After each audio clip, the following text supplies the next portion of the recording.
بسم اللہ الرحمن الرحیم الحمدللہ نحمدہ و نصلی علی رسولہ الکریم اما بعد۔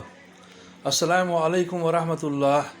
محترم بزرگوں، دوستو، عزیز ساتھیو، حکایات صحابہ کا 6واں باب سامنے ہے، جس میں صحابہ کرام رضی اللہ عنہم کے ایثار، رحمدردی اور اللہ کے راہ میں خرچ کرنے سے متعلق واقعات آئیں گے انشاءاللہ، جن کا مطالعہ کیا جائے گا۔ درود شریف پڑھ لیجیے۔ اللہم صلی علی محمد وعلی آل محمد وبارک وسلم۔ ایثار کہتے ہیں اپنی ضرورت کے وقت دوسروں کو ترجیح دینا، یعنی دوسروں کی ضرورت کو ترجیح دینا۔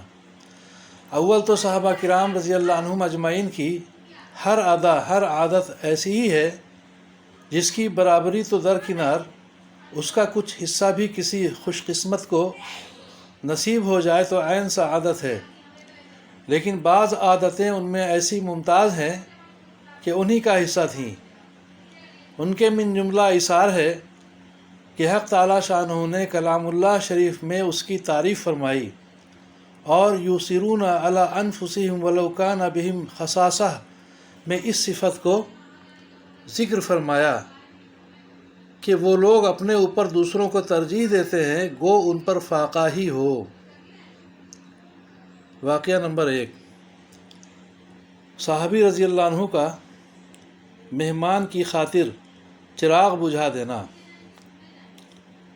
ایک صحابی رضی اللہ عنہ حضور اقدس صلی اللہ علیہ وسلم کی خدمت میں حاضر ہوئے اور بھوک اور پریشانی کی حالت کی اطلاع دی۔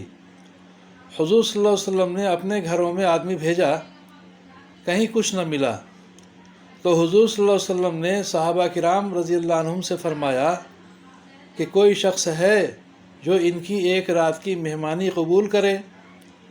ایک انصاری صحابی رضی اللہ عنہ نے عرض کیا، یا رسول اللہ، میں مہمانی کروں گا۔ ان کو گھر لے گئے اور بیوی سے فرمایا کہ یہ حضور صلی اللہ علیہ وسلم کے مہمان ہیں، جو اکرام کر سکے اس میں کسر نہ کرنا اور کوئی چیز چھپا کر نہ رکھنا۔ بیوی نے کہا کہ خدا کی قسم، بچوں کے قابل کچھ تھوڑا سا رکھا ہے اور کچھ بھی گھر میں نہیں۔ صحابی رضی اللہ عنہ نے فرمایا کہ بچوں کو بہلا کر سلا دیجیے، اور جب وہ سو جائیں تو کھانا لے کر مہمان کے ساتھ بیٹھ جاویں گے، اور تو چراغ کے درست کرنے کے بہانے سے اٹھ کر اس کو بجھا دینا۔ چنانچہ بیوی نے ایسا ہی کیا، اور دونوں میاں بیوی اور بچوں نے فاقہ سے رات گزاری، جس پر یہ آیت یؤثرون علی انفسہم، جو سورہ حشر کی آیت نازل ہوئی، اس کا ترجمہ ہے، اور ترجیح دیتے ہیں اپنی جانوں پر اگرچہ ان پر فاقہ ہی ہو۔ فائدہ: اس قسم کے متعدد واقعات ہیں جو صحابہ کرام رضی اللہ عنہم کے یہاں پیش آئے۔ چنانچہ ایک دوسرا واقعہ اسی قسم کا لکھا ہے۔ واقعہ نمبر 2، روزہ دار کے لیے چراغ بجھا دینا۔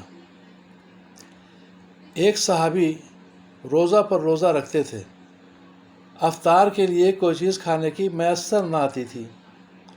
ایک انصاری صحابی حضرت ثابت رضی اللہ عنہ نے تاڑ لیا، بیوی سے کہا کہ میں رات کو ایک مہمان کو لاؤں گا، جب کھانا شروع کریں تو تم چراغ کو درست کرنے کے ہیلا سے بجھا دینا، اور اتنے یعنی جب تک مہمان کا پیٹ نہ بھر جائے خود نہ کھانا۔ چنانچہ انہوں نے ایسا ہی کیا، ساتھ میں سب شریک رہے جیسے کھا رہے ہوں۔ صبح کو حضرت ثابت رضی اللہ عنہ حضور صلی اللہ علیہ وسلم کی مجلس میں حاضر ہوئے تو حضور صلی اللہ علیہ وسلم نے فرمایا کہ رات کو تمہارا اپنے مہمان کے ساتھ برتاؤ حق تعالی شانہ کو بہت پسند آیا۔ اللہ تعالی ہم سبوں کو بھی سمجھ بوجھ کے عمل کی توفیق عطا فرمائے، کہنے سننے سے زیادہ عمل کی توفیق عطا فرمائے۔ اللہ سے دعا فرمائے اللہ تعالی سبوں کی پریشانیوں کو دور فرمائے، عافیت عطا فرمائے، آمین یا رب العالمین۔